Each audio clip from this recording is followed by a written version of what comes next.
Toda nación tiene sus héroes, ¿verdad? Esos nombres que resuenan en los libros de historia. Pero, ¿qué hay de los arquitectos silenciosos? Hoy vamos a descubrir la historia del hombre que, digamos, diseñó el plano de la independencia de México, un intelectual cuya idea fue la primera chispa en la oscuridad mucho antes de que sonara el primer disparo. A ver, si pensamos en los héroes de la independencia, seguro vienen a la mente Hidalgo o Morelos, nombres grabados en bronce. Pero, ¿y si el primer mártir, el primero en caer por la idea de un México libre, no fue un soldado, sino un fraile? Su historia podría cambiar la forma en que vemos el inicio de todo. Se llamaba Fray Melchor de Talamantes. Un fraile, sí, pero también un intelectual formidable. Y lo más importante, fue el hombre que con la sola fuerza de su pluma se convirtió en el ideólogo que encendió la mecha de la independencia. Primero aclaremos este término, protomártir. Suena un poco técnico, pero significa, literalmente, el primer mártir. Pero aquí está el giro. Talamantes no murió en el campo de batalla. Su sacrificio fue diferente. Fue la primera víctima de la represión, no por levantar un arma, sino por levantar una idea. Fue un pionero intelectual, y eso, créanme, lo hizo muy peligroso.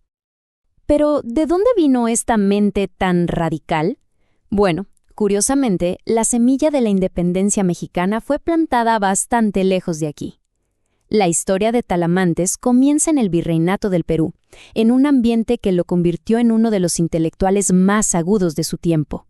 Su ascenso fue, de verdad, meteórico.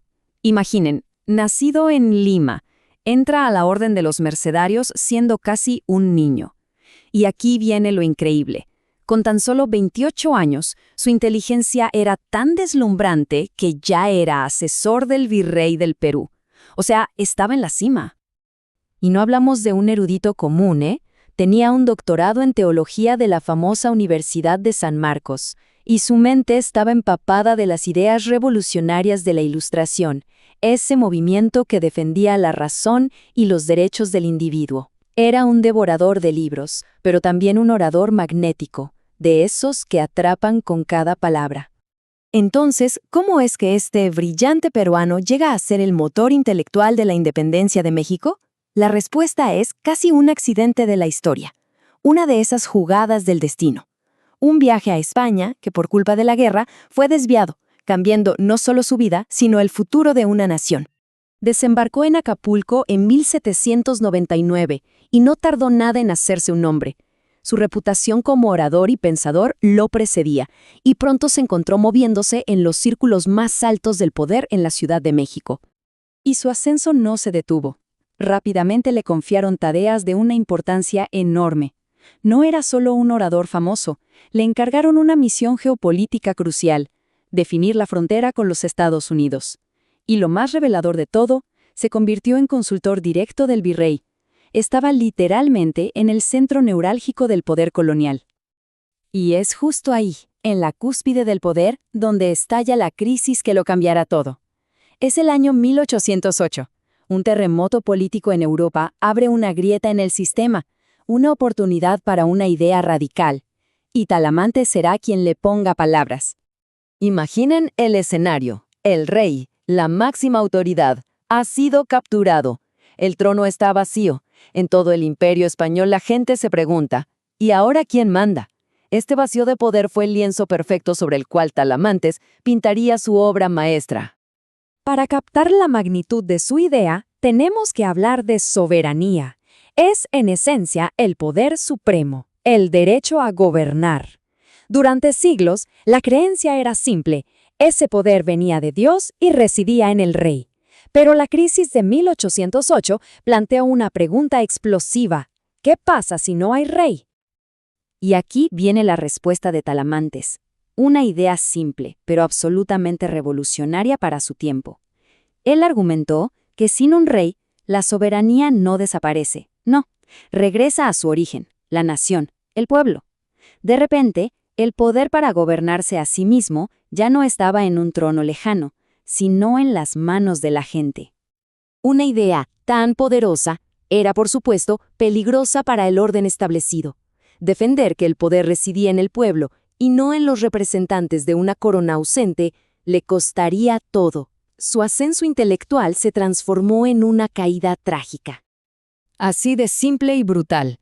El consultor del virrey, el comisionado de la corona, el aclamado orador, fue arrestado. Su crimen no fue un acto de violencia, sino un acto de pensamiento. Fue encarcelado por atreverse a imaginar una nación autónoma.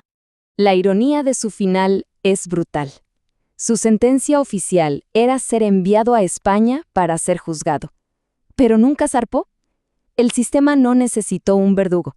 Murió de fiebre amarilla, olvidado en una celda húmeda de la temida fortaleza de San Juan de Ulúa. Pudieron silenciar al hombre, pero su idea ya había echado raíces. La muerte de Talamantes en 1809 no fue el fin de su proyecto, sino el trágico comienzo de su legado. Podemos seguir el rastro de su idea como un río subterráneo. Nace en sus manuscritos de 1808, que circulan en secreto. Luego nutre e inspira a los primeros insurgentes que se levantan en armas. Y finalmente emerge a la luz, con sus conceptos claves sobre la soberanía popular plasmados en la Constitución de Apatzingán, uno de los primeros pilares legales de México. Este es el verdadero legado de Talamantes. Aunque no vivió para ver la nación que ayudó a imaginar, su argumento sobre la soberanía popular se convirtió en el motor intelectual de todo el movimiento de independencia. Fue el arquitecto invisible.